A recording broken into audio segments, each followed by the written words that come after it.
Welcome back. This is Phil, and today we're going to do the audiobook review of Charlie Hustle, the story of the rise and fall of baseball legend Pete Rose, who passed away on September 30th, 2024. Happily with me today, I'm going to have Will Fahey, a real baseball connoisseur, to help analyze the book. But first, a couple of details. The author is Keith O'Brien, and the book is read in the audiobook version by Ellen Adair. It has a runtime of just under 15 hours. And before we get into discussing the book, I'm going to play a really quick clip of Charlie Hustle himself. The nickname was a derogatory term used by his, some of his competing players in baseball who felt that he didn't have the natural talent or physical abilities, but that he got by working extra hard, which is in fact what this clip will demonstrate.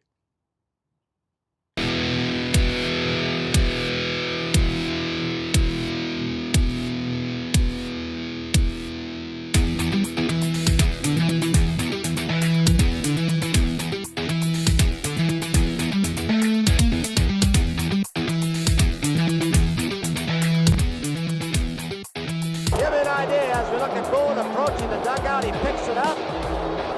How much Pete Rose hustled. He came over to help out if he needed the help. Okay, this time it is recording. Cool. Well, let's get started then. Will, thank you so much for joining me today. And thank you for recommending Charlie Hustle. I really enjoyed, I listened to the audiobook. I don't know if you read the physical book or if you listened to the audiobook version. No, I've got the physical book right here, actually. Yeah. So Keith O'Brien, the only role he plays in the audiobook besides being the author is that he makes a brief appearance for about 2 minutes at the very beginning to describe his process in researching, gathering information, obtaining transcripts, FBI records, right? So he sort of makes an appearance to lend some credibility to the fact that this is very carefully researched and not doesn't use his creativity to add to the story. He really is, sort of documenting events. Right. So before we start talking about Charlie Hustle, why don't you tell us a little bit about, who are you and why do you love baseball, and, sort of how did you find this book? Yeah. So Phil, thanks. So I am, Phil and I know each other through insurance, and I always joke that I, know some things about insurance, but I know a lot about baseball. I don't know anyone who knows as much baseball history as I do, to be honest with you. And a lot of that came when I was like 8 years old. I was just so into baseball as a child. After attending my first game at Yankee Stadium in 1976, I went to the 1976 World Series where the Yankees lost to Pete Rose's Reds, for example, for my 8th birthday. And I came particularly interested as a kid in, I was already interested in history, and I became particularly interested in baseball history. So by the time I was 10, I could tell you who won every World Series, who they beat, the highlights, and I have a large baseball card collection. Like Bob Uecker, just died a couple days ago. Here's a Bob Uecker card I just picked out of my collection, for example, the last couple days. So. And so I've just always been a huge baseball fan. And so for me, and I remember Pete Rose as a player, and as a manager, and his whole story. The book got very good reviews, and it was, despite knowing his story well, I certainly still learned a lot from reading the book. And I read it in about 2 days. Cool. So why don't, as we begin, before we get into the book itself, why don't you tell us how you felt about Pete Rose, long before the book or anything like that? Like, sort of, I feel, and I'm not a very well-informed baseball person, although I knew of Pete Rose. He played for the Montreal Expos. Very briefly. Very briefly. I grew up in Montreal, but I also, obviously, I used to read the newspaper, when I was younger, and I would sort of read the newspaper every day. And I remember a lot of stories about Pete Rose right around the time where, I was getting interested in things, news stories from outside my community. So I followed that story with a little bit of interest. And then, as you know, I happenstance ran into him, 25 years later in Las Vegas. So. Right. Yeah, I mean, so for me as a child, I mean, I wasn't a fan. Part of it was because I watched the Reds sweep the Yankees in the 1976 World Series, right? He was on the other team. Yeah. And so he is an interesting, obviously very divisive character in that, in so many ways, I think what was so compelling about him as a player is the fact that, he obviously wasn't the most talented guy. He didn't hit, towering home runs. He was a singles hitter.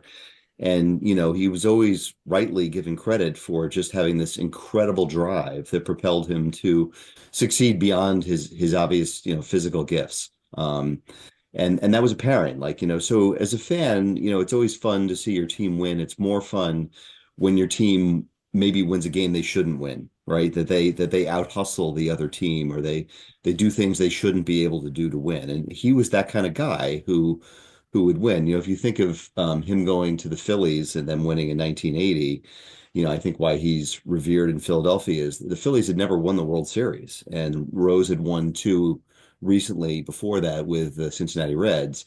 And so, their best player that year was Mike Schmidt, was the National League MVP, but getting Pete Rose is what put them over the top. It's, kind of not unlike the Rangers getting Mark Messier in the 90s to Yeah. win a Stanley Cup. Like the Phillies got him to win the World Series, and then he did. He delivered.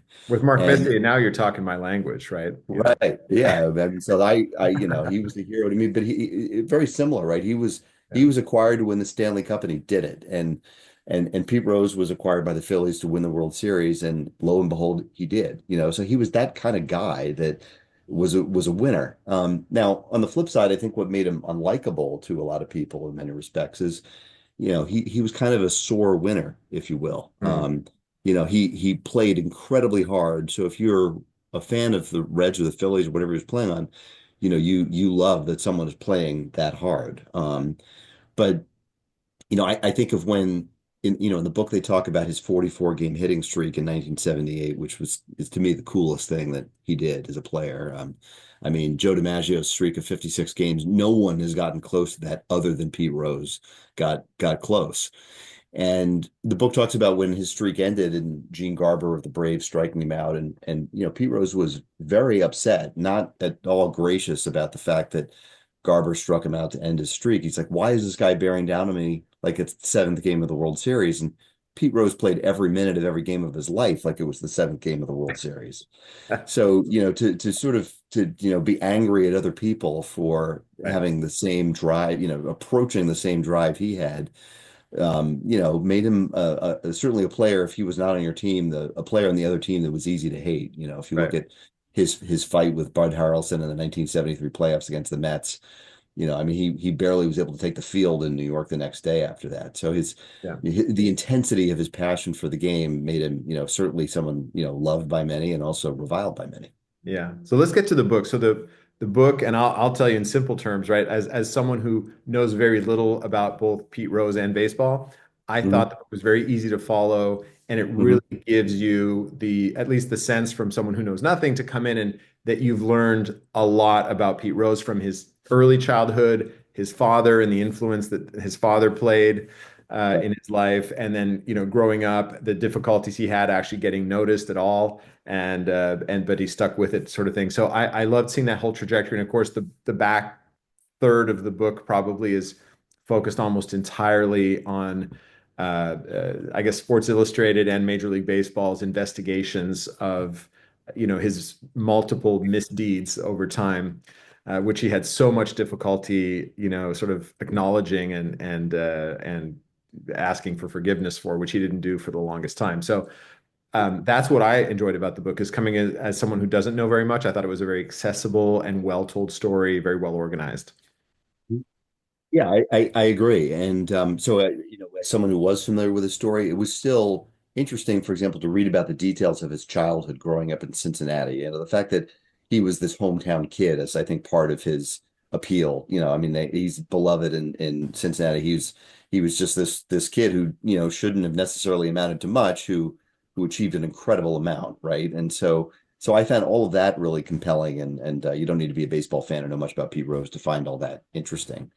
And then, as you go through the success of his career, and that's all well known and, maybe not as interesting as the beginning and the end of the book, but Right.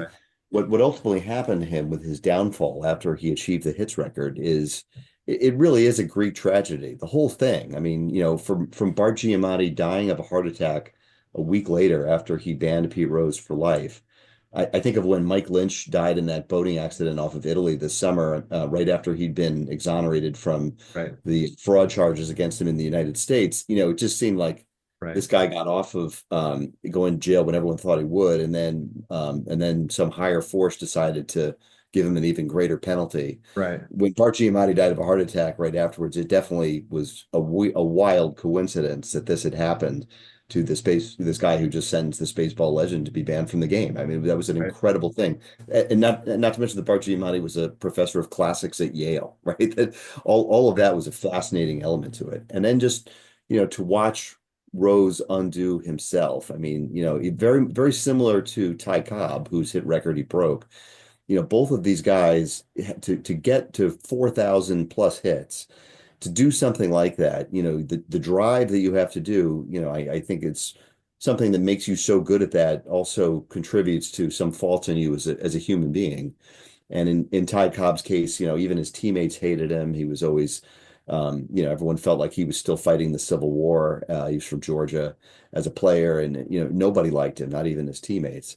And Rose was liked by some of his teammates and not liked by others, but like Johnny Bench. But still this incredible drive ultimately was kind of his undoing. He never stopped, right? And he was never going to stop until he got that hit record and felt like he was kind of untouchable in many respects. And had he had, there's really no self-deprecation or humility in Pete Rose's Right. character.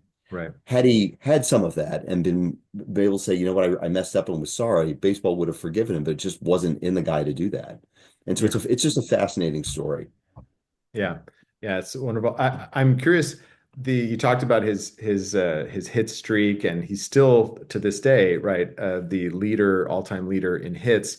Um, I wasn't, I guess, again, I know not very much about baseball, but my impression has always been, our focus was on me growing up with like Sammy Sosa hitting a bunch of home runs and Mark McGwire and the kind of that era is where I was probably peaking in terms of how much baseball I was consuming. And I feel like there's always been a focus on home run records and all this kind of stuff, less so on hits until I saw the movie Moneyball. And maybe that's different for someone who's into baseball as much as you are. But I think when I saw Moneyball, I had a much different appreciation for what it means to get on base and have a hit and what that means to the overall probability of success for a team. Teams don't necessarily win off like their home run hitters, right? It's you got to get base hits, and eventually that converts into scores when someone eventually does hit a home run. So can you just sort of elaborate on that? Did you view, and I don't want to get too off topic with Moneyball, but did you view that as maybe changing the public's perception or anyone's perception about the importance of people like Pete Rose just being regular, getting singles constantly versus the ones who tend to get, I think, a lot of the glory, which is the ones who are hitting home runs regularly. Well, I mean, Moneyball, if anything, I think devalues Pete Rose a little bit because, they very much make the point that a walk is as good as a hit. And Pete Rose was a singles hitter. So, and when he was playing, to hit 300 was considered like, you were a star. Yeah. And now they have all these new metrics, WAR and OPS and all of these things that just hitting 300 isn't necessarily valued as much, and people aren't necessarily focused on that the way they used to be obsessed about it. But what I think is cool about baseball overall is more than any other sport, you have these magic numbers. DiMaggio's 56 game hitting streak, Babe Ruth 60 home runs, Babe Ruth 714 home runs lifetime, which then Hank Aaron at 755 and Barry Bonds at 762. And these numbers are well known to any baseball fan, whereas no football fan knows how many passing yards Tom Brady had or how many touchdowns Tom Brady, because these are large aggregate numbers and they change all the time, and they're just not remembered. No one could tell you, who has the most touchdowns or what is the touchdown record in NFL Right. history, for example. We know LeBron James passed Kareem Abdul-Jabbar for the all-time points record, but he's now at 40,000 something. No one's going to remember what that number is. But in baseball, people do. And so, these numbers like Ty Cobb's 4,191 hits was like a sacred number that was deemed to be something that was never going to be broken. And wasn't broken. I mean, Ty Cobb retired in 1928, and so it stood until 1985. I mean, that is a long time to have a record like that. And who knows when someone's going to approach that again. I mean, you think about getting 4,000 hits, you've got to get 200 hits a year for 20 years in a row, Right. and you're still short of Pete Rose. I mean, so it is an incredible accomplishment to get that many hits. And I don't know that we're ever going to see someone do that again. Right. And so I think that's kind of what's cool about it is you in baseball more than any other sport, you have these numbers. And when one of them that, it's like when Cal Ripken broke Lou Gehrig's consecutive game record of 2,130 games. Another thing that was just considered just unapproachable, and then someone did it, right? And so this was that type of thing, and I'm sure I will not live to see someone approach breaking that record. Yeah, interesting. And one of the other things about the book is it does a nice job of paralleling sort of his really amazing success, both statistical and sort of in terms of championships and all this kind of stuff on the field, and at the same time his crumbling as a human off the Mhm. field in terms of the obvious many flaws that he had and the gambling issues.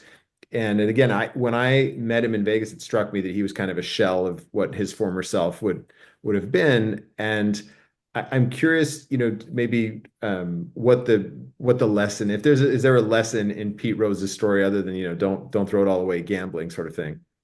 Yeah, I mean it is very much like Ty Cobb, like the things that made him great at one thing really ended up ruining his life in other respects, and he wasn't able to be happy in life after that. He had no second chapter after baseball. Baseball was his life. Yeah. And so you ban from baseball someone who that's his life. I mean, there's nothing more. The Hall of Fame announcement is going to be next week on January 21st, and that'll be another occasion for people to talk about Pete Rose not being inducted in the Hall of Fame. Like, there's nothing for someone with the vanity of Pete Rose, where baseball was everything to him, that he wanted more to be in the Hall of Fame. And just based on his playing career, he obviously belongs in the Hall of Fame. But there's a sign in every major league clubhouse that you can't bet on baseball. And so by the letter of the law, he was justly sentenced.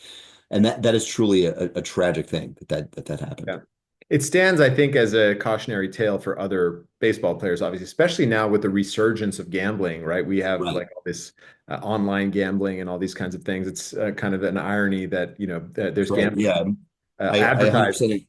in Yeah, baseball. I completely agree with that, Phil. That the debate always went on like, do you decide to put Pete Rose in now? Like, I mean, to me now would be maybe a worse time than others because of gambling. You were going to see in the United States some gambling scandals, the likes of which we have not seen in the past. In baseball's history, the reason it's such a big deal in baseball was that the Chicago White Sox threw the 1919 World Series. And the sport was really teetering on, whether it could continue until Babe Ruth came along and changed everyone's minds. And so because of that, in 1919, baseball's always had this singular focus that you could not bet, and punished Pete Rose very, harshly as a result. One of these days, we've already seen a couple incidents of basketball players shaving points and things like Yeah. that. There's going to be something larger that's going to happen, and so I think we send the wrong message right now. I think baseball is going to be probably more dug in against doing it now because of that, because of legalized gambling. I see. So you think Major League Baseball is going to reach the same conclusion as you, that now is not the right time? Yes, there's been nothing from Major League. I mean, Rose never really was repentant enough, and I think had he been, they would have reconsidered it. But now he's died, and so I don't think this is the year that they're going to reconsider it because he's passed. I don't think it's going to Yeah. happen. So I'm not sure when that moment would be. But to me, there's nothing in the imminent future that would suggest that Major League Baseball is going to change their mind. Interesting. Well, thank you, Will. I really appreciate having this discussion with you again. I really enjoyed the book. Thank you so much for making that recommendation. And if you have any others, I will take them because I enjoyed both Moneyball and Charlie Hustle. So Yeah, anyhow, no, Phil, thanks for your interest, and please give me any of your literary recommendations as well. It was always just great to talk to you. wonderful. Thank you so much, Will. Bye, Phil. Bye, Phil.